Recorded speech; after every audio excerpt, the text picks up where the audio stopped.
The Batman Who Laughs, issue 1 of this miniseries, Scott Snyder writing, Jock on art, which right away means art's going to be really nice. So fantastic. Art was glorious. Yeah. So hell of a variant from Capullo as well. Oh sure, yeah. So here's the thing with this. I wasn't sure what the focus of this was going to be. Like, is this going to be like a Batman story where the Batman Who Laughs is the villain, or is like he the protagonist? And I'm glad that he's not the protagonist because I think that'd have been a weird read. Yeah, that would have been. So I'm in. So here's the thing. I actually was really digging a lot of this, because I was like, because by the time we get to the section where we get like what was it, the Grim Knight, I think he's called, who's like the Punisher Batman from another Earth. Yeah. Just icing people. Just going through Arkham with guns everywhere. Yeah, just killing like guards left and right, almost killing Mr. Freeze. Because Mr. Freeze is like, hey, you're not like this Batman, you're better than this, and he just lets What's wrong with you? Hits him with a flamethrower. Trying to appeal to his sympathy. Right, and he gets to like what looks like the Joker. When he throws the knife into the last guard's head, just before the Joker's cell. Yeah, and the art's gorgeous as well. And I'm like, and I'm not necessarily I don't necessarily like evil Batman and Superman, right? But I like it when the real Batman or Superman are the one who has to fight them, because then it becomes a bit more interesting because they're having to like face their own worst versions or some shit. Right. So and then of course like Joker's like, oh, you won't kill me, and then the Batman Who Laughs appears, no, but I will. So this I keep wanting to say Grim Reaper. The Grim Knight is obviously working for the Batman Who Laughs, right? So we established that. Which I don't like, because when I heard he was going to be in there, I figured this would have been the perfect foil for the Batman Who Laughs. Yeah, I really think about it, but that's fair. But at this point, I'm thinking, this is like Batman on Infinite Earths, right? I'm kind of into this idea of all these crazy Batmen, and the real Batman has to like deal with it. That's interesting. Then the ending happened, and my opinion nosedived. I'm glad it's not just me, because we all know that I can get the tag of I don't like Batman. Yeah. Because I for bias reasons, but I was really enjoying this, and then the grim Batman stuff happened, and I was just like, I don't necessarily like that. I was still into it there. I was still into it. Yeah, it was right up until the last 2 pages that I didn't like. I like that, but then you find out that Joker was a decoy. I don't like that. Well, see, that's funny because I don't necessarily like that in general, but it made sense to me here because I'm like, but we know the Joker's off with Legion of Doom and shit. This is weird. It's like, what? Yeah. Who is this? Yeah. So, and it's like, is that part of the like Arkham Protocol that we just keep people in cells to make? I assume Joker. Oh yeah, no, Joker put the decoy. Like Gordon only knew it was a decoy because after he was dead, they checked him obviously, and it was like, oh, this isn't Joker. Oh, okay. Yeah, but everyone at Arkham thought it was the Joker. Gotcha. Yeah. Okay. I took it as decoy. Like no, this is like an operation of. No. Joker's decoy, so he could go away and do stuff. Yeah. Okay. Well, then I like it a little more now. Yeah, and I like Batman having to explain to Gordon who the Batman Who Laughs is. Like he's a version of Batman who killed the Joker, but the Joker had this stuff in his heart, this gas that turned the Batman into the Joker. So he's like a fusion of the both, right? And that's fine. Well, I like that it's all of like the Batman who's obsessed with winning. Yeah. And I like that because it's one of these I'm gonna take down the because Batman argument, and I like that Snyder's using that. But when we got to the end, and the last 3 pages, the Joker shows up in the cave out of some weird stupid Snyder level exposition thing. No, this is from his New 52 run. Yeah. How does that make any less bullshit? No, this is how Joker knows about how to be there because he came through those caves before and up the water. No, I'm talking about the idea that he was waiting there until they just turn the thing off. Yeah. Well, I assume it was okay. No, he heard about the things. It's like, right, I'm gonna go there now, and he was waiting on the other side, not in the water necessarily.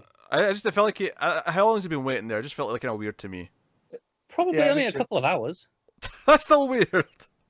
Is it? He's just waiting until the Batman might figure this out, so he'll open the gate. I mean, I think he's pretty confident Batman's gonna figure it out. Okay, I don't know. It felt a bit convoluted to me. But so I do like that, because Snyder is writing Justice League, and we get that that rivalry between Joker and Batman Who Laughs. It's like Joker's like, no, I don't like this guy. And this guy here's is the not thing. you. See, when Batman was like, "Oh, you'll be safe here," I thought, "Oh, this is interesting. The Batman's going to have to protect Joker." I thought that okay, that's an interesting concept for the rest of this story. And then Joker seemingly kills himself and releases the gas in his heart, and we end with the final page of Batman being Jokerized, and I'm like, okay, that's just what. I don't hate this anywhere near as much as you do. I just like either this is going to be like going to weird Elseworlds territory, or somehow this Jokerized Batman's not going to do anything that he's going to regret because I don't want him to do anything he's going to regret. This is in continuity. It's got the DC Universe corner box. Okay, well, and then my final complaint is the final outcome is that it's just going to feel cheap and retconned, and it's another one of Snyder's bullshit cliffhangers that really mean nothing in the long run. Like, I just don't like it. There's nothing about this cliffhanger that makes me go, this is exciting. The last 3 pages remind me of All-Star Batman. Yeah. This can't be real because the Joker's not dead and Batman's not going to be Jokerized for long. And here's the thing with Joker's, like, call me a fool for pointing out flaws in Joker's plan. Like, so to defeat the Batman Who Laughs, you created another Batman Who Laughs.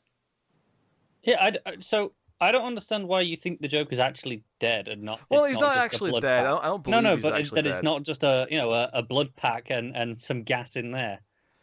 I just that's my problem. It's presented as if he is. The entire cliffhanger just reeks of like his shock value. See, I on Batman himself turning, sure, but on the Joker side, I don't agree. He fakes his death so Bruce comes into him and it's like and goes over to him and gets the gas. But right? still, that makes sense. Even if this goes the way they think it is like Bruce knows about the toxin in Joker, so which tells me that he's probably synthesized an antidote. So that's kind of there's no. I hate to bring up the stakes, but I just feel like this is just a filler.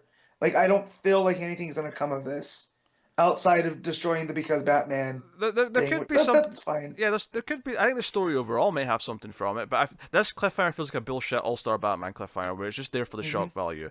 And even if it's just the Batman side of it, then fine, but it still is. Like, it feels like a sensational, like, because this is what's going to. We have to do the shocking thing in comics. It's the exact, opposite of the norm. I really don't agree with this on this one. I hate this cliffhanger. I hate it. I don't love it. I'm not like, oh, I can't wait to see what happens. But I'm like, yeah, okay. It's an end of an issue, right? I don't get this hatred at all. It feels like just your typical shock value. Of course, this is what he's going to do. Is the ending. I just feel slighted because I was really enjoying it up until that ending. Like the stuff with the houses and the people. Yeah, that car chase. Yeah, that car chase with the chasing the model homes and the truck was actually kind of fun. Bruce finding a body of himself, but it's a version that quit after having his back broken. Because he's got all the scars and injuries from before that point, but he doesn't have anything from beyond the Bane breaking his back. So where did that come from? Yeah. So I like all that, and then we get to this, like Pete said, this all-star. Don't get me wrong. Here's the reason I like this going forward. If this is sticking for the arc, it's called the Batman Who Laughs, right? And I know, that's the other Batman, but. The idea of no, it refers to both of them, and that's why I think it'll stick for the arc. This story. I guess I just don't like I didn't like the idea of the Batman Who Laughs being a protagonist. I don't necessarily like the idea of a Jokerized Batman being the protagonist either. I mean, it could be interesting. I'm not like opposed to it. It depends how far gone he is. Like if it's kind of like lukewarm Jokerization. Yeah, we'll see. Does that make it work? This is why I'm not like. I don't immediately hate it. I really don't. I don't. To me, the Batman Who Laughs will always be the end of Killing Joke when he finally laughs at Joker's joke. Sure, yeah. That always will mean more than any of this I think, metal stuff. I'm still reading this issue too. Like I'm assuming that it's going to retcon this almost immediately or whatever. Because I like the rest of the issue a lot, and I'm hoping it continues down the path of what the rest of the issue was doing. My assumption for the next issue is that you said, oh yeah, he'll have an antidote. Alfred will be like, here, let's get the antidote. But him in the Jokerized state will be like, no, I'm staying like this. And I think that'll be part of the next issue. Yeah. Yeah, so I like the idea of this mystery alternate Bruce who's dead. Like, what universe did he come from? Yeah. I like the car chase. I like the art. I like the stuff of like the Grim Knight and just murdering everyone. And the idea of our Batman having to face these different versions of Batman. Not like the ending. I don't like if this is what they stick with, and this is kind of what the premise of the whole thing is. Once we go, as we keep going. I will not be a fan of the following issues, but I'm hoping it becomes more of what I liked about the first issue, which is the majority of the issue, which makes rating it kind of weird, but it does. And I'm trying to get my rating together, but like those last couple pages really left a sour taste for me. Yeah, it really colored the rest of the issue. So so I'll probably rate it like I'll go with a 6. Because, if you take out those last 3 pages, this is probably a solid 8. But I'm taking 2 points off for that bullshit ending. Okay, yeah. That's severe. So I'm gonna go with a 7. Because I don't, I rate differently than Pete. Right? I didn't know whether to go 6, 7, 7.5. Like, because again, I like 2/3 of it, right? And then you get to the end part, and again, it left a sour taste, and I didn't. So it's weird. So yeah. Something that Pete often accuses me of is if I don't like an idea, I just and this is kind of that here. It's like it's not even done anything bad yet. It just doesn't like it as a concept, so he's against it. It's like I'm not going to like it if it does this. That's true to a point, but I feel like the cliffhanger itself feels like one of Snyder's cliffhangers where. Like Matt said, it reminds me of All-Star Batman. I'm more referring to when you said, if this is what the book is for the rest of it, I'm not going to enjoy it. Like, you can't know that yet, surely. It's just it hasn't seen what it's doing with it. I don't think... Okay, it makes me very concerned and very... That's different. I am skeptical of what the take could be on... If it sticks with this, that I could enjoy. You've said some weirder things, though. You've made some weird... Probably. Statements. What are you rating it anyway? I'm giving it the 8 because I really didn't have a problem with this ending. Okay, then I think that's fair. I think the last couple pages knocks down a point. Yeah. It's down 2 for Pete.